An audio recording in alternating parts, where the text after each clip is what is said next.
ankehitriny izao tontolo izao dia rotidrotika ny fankalana sy fanta miaraka amin'ny fahazoam-panantenana naniraka na ianao ry tompo mba niraka fampanantenana fa ianao ry tompo no ny fidianay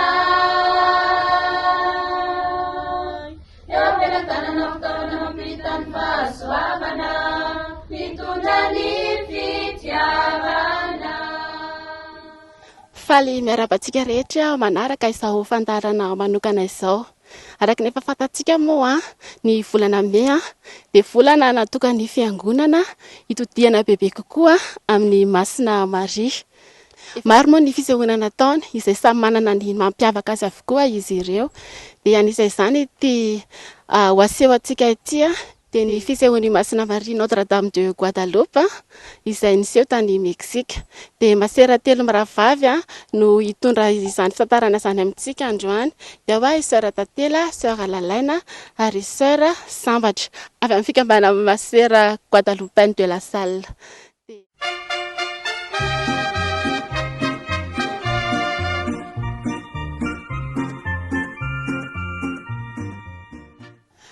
Fa ameloa izany rehetra izany dia misy ankizy vitsivitsy reto andeha ho antanitsika hoe ahoana fahalalana sy mba fahafantarana izany hoe masina Maria izany amin'izao fankalazana manokana ny vola masina Maria izao. Masina Maria tialo amintsika ny tevoly efa talainy temotsika dia atsoina engakenga masina Maria dia alovantsika.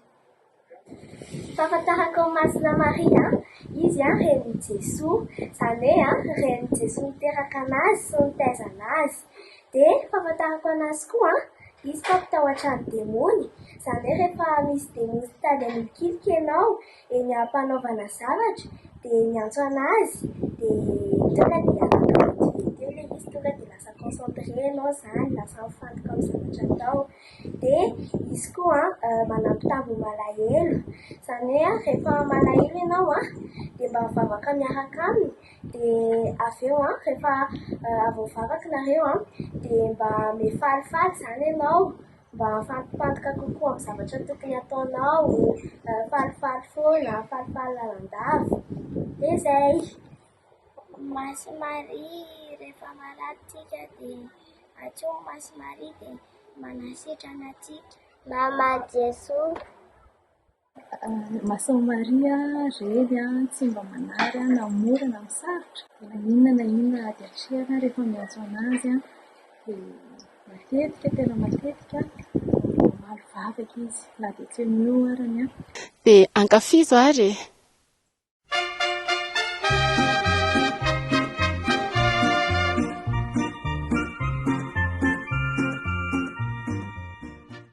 Toy izao ny tantaran'ny fisehoan'i Notre Dame de Guadeloupe tamin'ny taona 2013 tamin'ny 6 Desambra andro asabotsy 2013.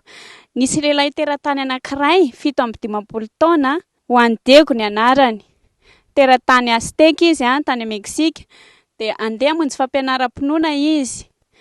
Ho any am-piangonana dia nandalo toerana anankiray izy dia naheno feom-borokely be dia be izy, feom-borokely mahafinaritra, feo ohatran'ny feona mozika dia heno ilay izy dia nanatona ilay tendrombohitra izy. Ilay tendrombohitra io izany TPA ny anarany. Dia niakatra nanatona ilay feom-borokely izy kinanjo tonga tao izy dia nahita vehivavy tsara tarehy mamirapiratra be, mitara-pahazavana daholo izay tarafiny rehetrarehetra, namirapiratra nafinaritra be daholo izay tarafiny rehetrarehetra ny zavaboary. Dia taitra Juan Diego dia nandohalika teo anatrehany. Avy eo izy naheno amin'ny feon'ilay vehivavy ny teny hoe izao ilay renin'Andriamanitra ilay tompony aina. Dia niainy izay niteneny teo izy dia niainy dia nanome hafatra izy hoe mandehana ianao makany amin'ny eveka mitondra ny hafatra makany fa izao ilay renin'Andriamanitra tompony aina. Mandehana ianao makany dia lazao amin'ny eveka hoe anoreny fiangonana eto ianoko ny tarainan'ireo mijaly fa izao ny renin'Andriamanitra be indrafo. Faly be izy nahita ilay renin'Andriamanitra. Dia nanaiky izy hoe eny ary tompo vaviko fa andeha aho mitaky ny iraka ao. De rehefa tonga tany izy sarotsatra ny dirany tao amin'ny Eveka satria ny heveriny fa olona tsinitsinina izy, lehilahy mahantra fa raha hidiny indrindra teo amin'ny fiarahamonina izy zany fiheverany an-tenany de saika tsy tafiditra tao amin'ny Eveka fa rehefa elaela tafiditra ihany izy de nilaza ny havatry Masina Maria tao izy. Tsy de nihainoan'ny Eveka loatra izy fa nalefa ny Eveka miverina hoe mandehana aloha ianao miverina fa manaraka indray aho zay vao mihaino anao. De nalahelo izato lehilahy nandeha miverina nody. Teny an-dalana izy de nitaitaina de niverina tany amin'ny Masina Maria izy moa zany fa tsy nody tany an-tranony. Rehefa miverina tany amin'ny Masina Maria izy de niteneny azy ny zavatra nisy tany de mbola niteny amin'ny Masina Maria mandehana tanterao ny hafatro. Ano reny fiangonana eto fa izao no renin'Andriamanitra tompony aina. De rehefa niresaka teo moa zany izy Masina Maria de niteny ho andiako hoe maninona re tompoko vaviko raha mba olona ambonimbony kokoa noho izany olona tsingon'olombolo eo amin'ny fiarahamonina mba alefanao hitondra an'izany havatra izany fa tsy mendrika an'izany aho. De tsy taitra Masina Maria fa niteneny indray mandeha ho andiako hoe mandehana fa ianao no tiako hanatanteraka ny hirako. De nanaiko ho andiako de teo moa zareo zany de nifanao veloma. Nanao veloma fa andeha de niampitso ny 10 Desambra amin'izay fa andeha ho any amin'ny Eveka izy hitondra an'izay havatra izay indray. Notre-Dame de Guadeloupe, niapatra miantefaminay, mamini fanorenana Eglise, mba iandohanao ny fitarainana.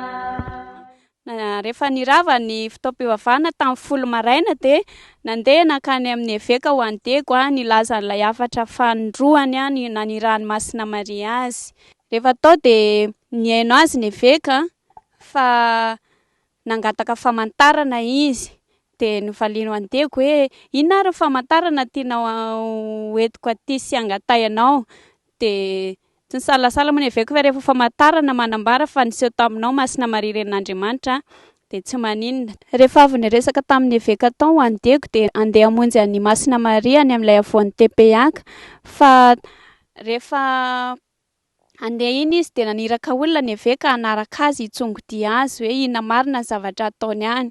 Kananjo rehefa tonga teo akaikin'ilay iseho Masina Maria izy de nanjavona tsy hitan'ireo mpitsongodia azy. De niverina ilay mpitsongodia fa tsy nahita ny ho andeko ka nilaza tamin'ny Eveka hoe mpamitaka sy mpandainga izy ka tsy tokony hiainona izay lazainy. De niresaka tamin'ny Masina Maria teo ho andeko, nilaza an'izay nilazain'ny Eveka hoe mangataka famantarana ny Eveka. De ho Masina Maria hoe eny ary risy kely indrindra amin'ny zanako fa omeko famantarana ianao. Fa mandehana aloha ianao mody any an-trano de miala sasatra de raha pitsy ianao miverina eto maka amin'ny famantarana. Notre-Dame de Guadeloupe, si mamelana ivelana, ny masonao metompy aminay, mamelombelona ny filoanay. Ny alatsinainy fa 12 volana Desambra raha tokony hitondra ilay famantarana ho any amin'ny Eveka ho andeko de indrisy anefa fa narano mafy ny dadatoany ny aliny ho andro ihany ka nangataka taminy ny dadatoany mba hitady pretra ampikofesy azy farany satria efa nieritreritra ny ho faty mihitsy izy tamin'izay. Sahiran-tsaina ho andeko satria hoe ahoana ary no ataoko?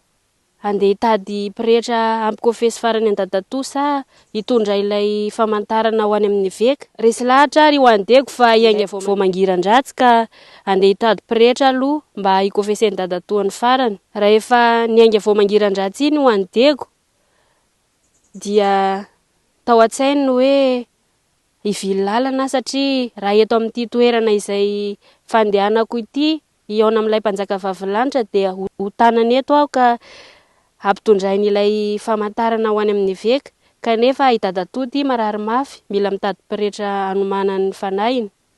Kanjo moa rehefa izy nivily lalana iny de ilay mpanjaka vavilanitra izay afaka mahita ny zavatra rehetra sy amin'ny fotoana rehetra nahita azy ka avy hatrany de nilaza taminy hoe ry kely indrindra amin'ny zanako rehetra fa inona no mahazo anao, fa maninona ianao, ary hoaiza izato ianao, dia nahatsiaro tena homenatra io any Diego ary nilaza taminy hoe ry tompo vaviko, ry mpanjaka vaviko, ataoko fa ho faly ianao, manahoana izato ianao, salama tsara ve ianao, kely indrindra amin'ny zanako rehetra, natory tsara ve ianao? Dia hoy Maria taminy, fataro anaka, fa io aretin'ny dadatoanao izay mampitebiteby anao io dia tsy hahafaty azy io.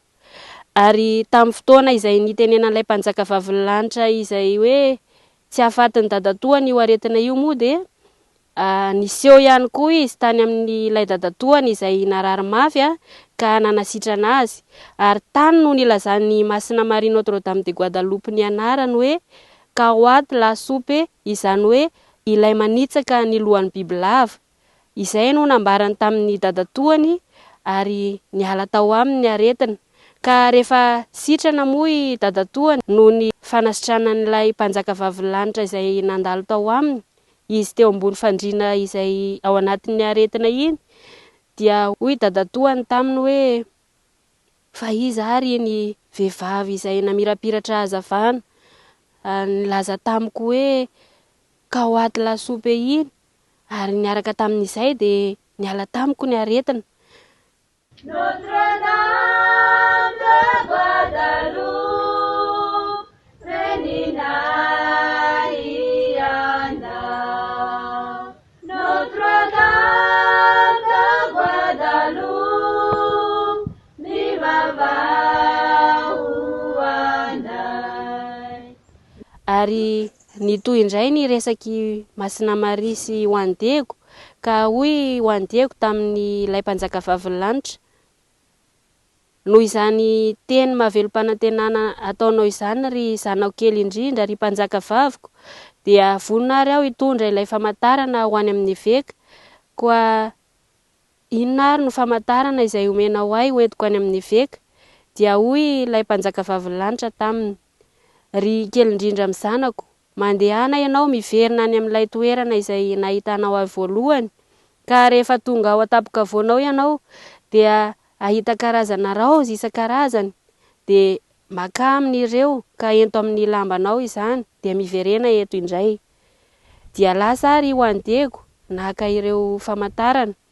Akory ny fahagagany rehefa tonga teo an-tampon'ilay havoana satria ny andro amin'io dia ririnina, vanim-potoana tsy ahitana zava-maitso fa reny karazana tsilona raiketa sy tsilo isan-karazany ireny no mety mitsiry amin'izany vanim-potoana ririnina be mamirifiry tamin'izany andro izany.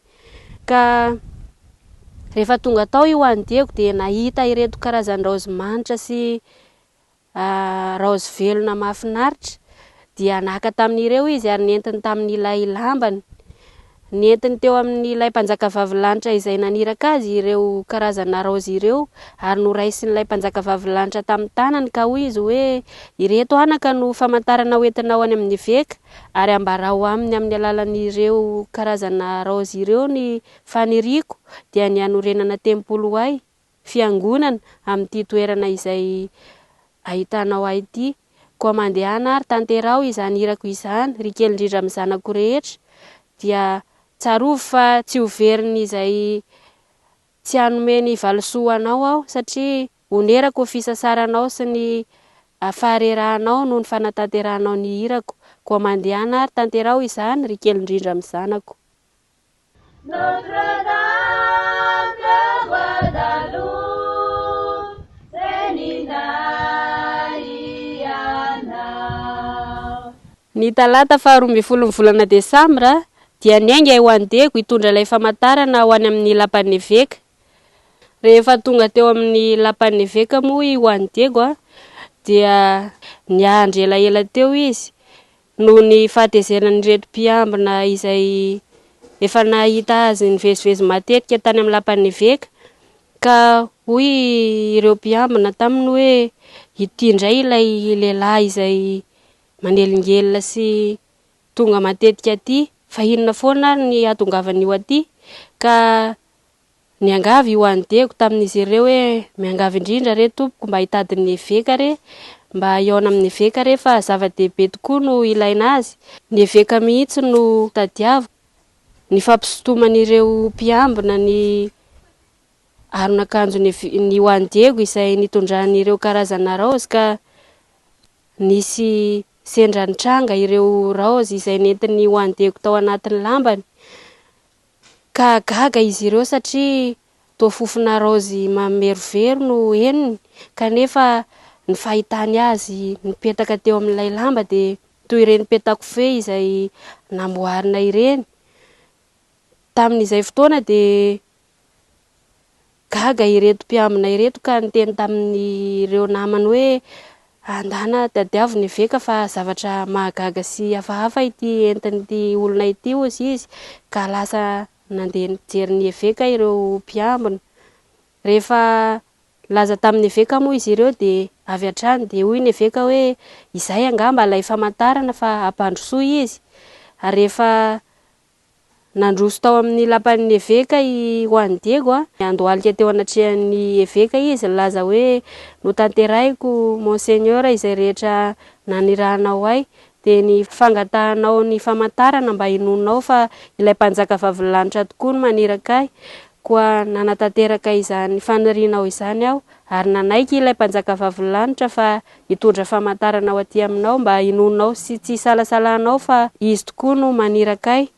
Koa raha nandeha naka ireto famantarana ireto ary aho dia niakatra teo an-tampolay avaona. Gaga aho rehefa nahita ireo karazana raozy isan-karazany teo ka nalaiko ireo ary nentiko teo anatrehan'ilay mpanjaka vavilanitra dia noraisiny tamin'ny tanana ary nambarany tamiko fa ireto no famantarana hoentinao any amin'ny eveka ary amin'ny alalan'ireo no ilazanao aminy fa maniry aho ny hanorenana tempolo ahy amin'ity toerana izay nahitanao ahy ity, koa ambarao aminy tsy misy tomika izay hitanao sy nampitolagaganao ary lazao izy fa izao mihitsy no maniraka anao ilay mpanjaka vavilanitra avelomany zavatra rehetra.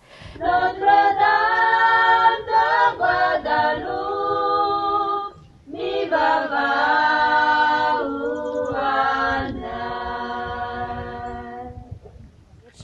Koa ity ary ilay famantarana izay nomen'ilay mpanjaka vavilanitra ahy dia nararany tamin'ny tany ny raozy ary ny sarin'ilay mpanjaka vavilanitra kosa dia nipetaka tamin'ilay aron'akanjo ho an'ny Diego.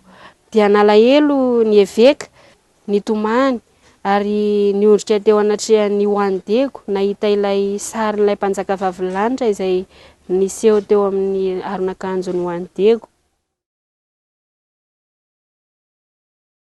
Dia nalain'ny eveka teny amin'ny ho an'ny Diego moa ilay lamba izay nipetahan'ilay sarin'ny mpanjaka vavilanitra ary napetrany tao amin'ny oratoire fivavahana. Dia nilaza tamin'ny eveka hoe ento any amin'ilay toerana izay tian'ilay mpanjaka vavilanitra hanorenana ilay fiangonana ary nitoetra indray andro tao aminy izy ireo ka niangavy ho an'ny Diego mba andeha hody amin'izay aloha satria narary mafy ny dadatoa no nialany tao an-trano. Niteny tamin'ny ho an'ny Diego moa ny eveka hoe eny ary anaka fa afaka mandeha mody ianao fa misy olona kosa miaraka aminao. Dia lasa moa ho an'ny Diego narahan'olona vitsivitsy mba hiaraka aminy andeha ho any amin'ilay dadatoany izay narary. Dia rehefa tonga tany an-trano moa dia hitany dadatoany ho an'ny Diego izay niaraka tamin'ireo olona izay tsy toy ny mahazatra satria ho an'ny Diego dia mpandeha irery andeha hamonjy ny fotoam-pivavahana kanefa tamin'ny fotoana io dia niaraka tamin'ny olona maromaro izy nanaraka azy ka hoy ny dadatoany hoe iny eny ho an'ny Diego ary taiza foana ary izy. Dia tamin'izay fotoana moa dia nitantara indray ny dadatoany ho an'ny Diego ny fomba fahasitranany izany hoe ilay nahatongavan'ilay mpanjaka vavilanitra tao. Ka andeha entintsika ho any amin'ny eveka ihany koa ary fa fahagagana ihany koa izany ary andeha ho lazaintsika amin'ny eveka izay fomba nahasitrananao izay. Dia avy eo moa izy ireo dia nandeha niverina tany amin'ny lapan'ny eveka mba ilaza izay fahasitranany dadatoany tamin'ny alalan'ny filazan'ilay mpanjaka vavilanitra ny anarany tamin'ny dadatoany ho an'ny Diego ity. Dia tsara ihany koa moa milaza amintsika fa ny dikan'ilay anarana hoe Guadeloupe dia hoe loharano mpahazavana. Dia mirary soa antsika rehetra ireo.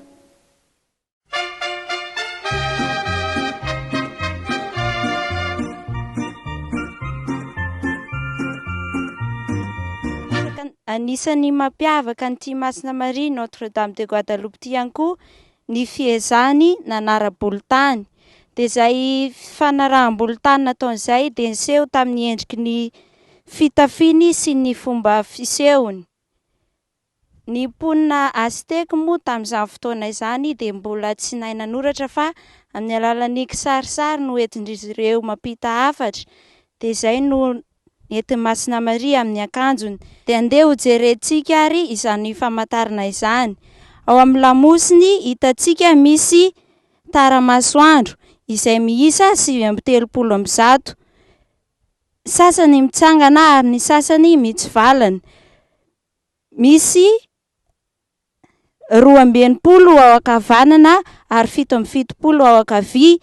Ho an'ny Aztèque izany dia manambara ny toe-tsaina amam-panahy.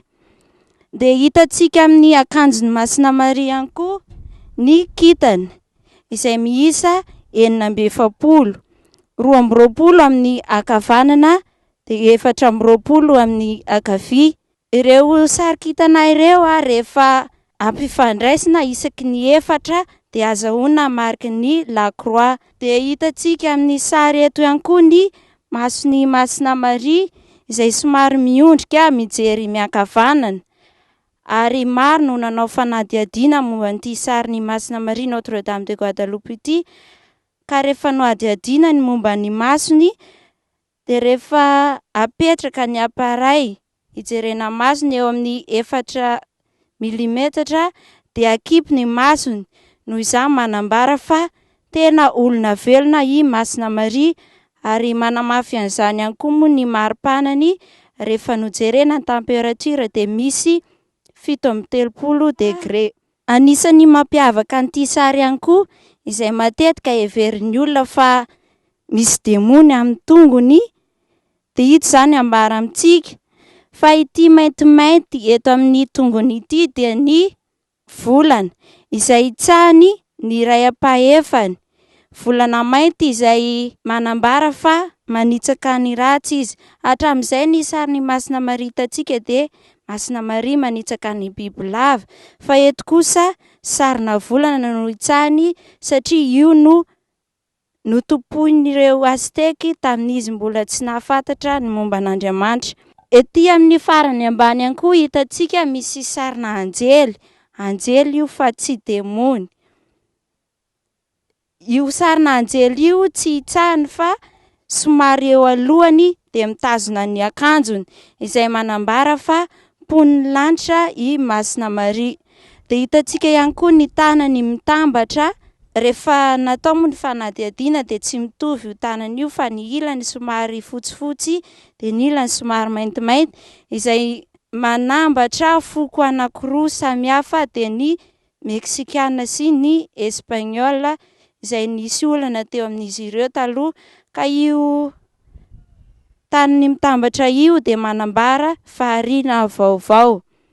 Ary Masina Maria eto dia miseho amin'ny endrika metisy izay manambatra ihany koa ny Espagnol sy ny Meksikana. Dia hitantsika ihany koa eto amin'ny kibony misy fehikibo maintimainty izay fomba Aztèque. Ho an'ny Aztèque ny vehivavy bevoka no manao fehikibo mainty.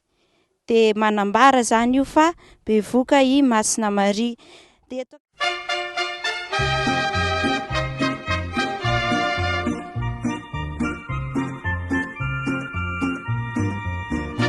Ie, izay rentsika izay ara ny fitantarana ny Masina Maria Notre-Dame de Guadeloupe. Dia eto am-pamaranana dia tsy haintsika ny tsisy saotra an'izy telo miravavy dia ao i sœur Rahery Lalaina Fidelisy izay ataoko aviako ato. Eo ihany koa i sœur Tantely Nirina Marie Joséphine tsikitsikely masera. Ary farany dia sœur Ramiaro Sambatrinyaina Philbertine. Dia ie, dia afaka manao kokoa amin'ny piano antsika ampijery antsika. Dia mirary soa antsika rehetra. Fa rarotina ihany koa fandarovana eto amin'ity toerana mahafinaritra ity entina ampahafantarana ny fikambanan'ny masera Guadeloupeenne de la Salle. Dia entin'ny sœur Rita amintsika izany fampahafantarana fohy izany. Dia amin'ny kafaliana ary araka izay nambara teo izay no ampahafantarana fohy mikasika ny fikambanana Sœur Guadeloupienne de la Salle. Ny hoe Guadeloupienne de la Salle moa dia avy amin'ny anarana anankiroa. Guadeloupienne dia de la Salle. Guadeloupienne dia avy amin'ny Notre-Dame de Guadeloupe, arak'izay tantara henontsika teo am-piandohana izay. Satria ny fikambanana dia teraka tany Meksika ka nakan'ny Masin'i Marie Notre-Dame de Guadeloupe ho mpiaro ny fikambanana. Ary izahay Sœur Guadeloupienne de la Salle ihany koa dia miezaka mivelona sy miaina ny afatra nentiny fisehoana tao a Meksika dia fisehoan'ny Masin'i Marie Notre-Dame de Guadeloupe io.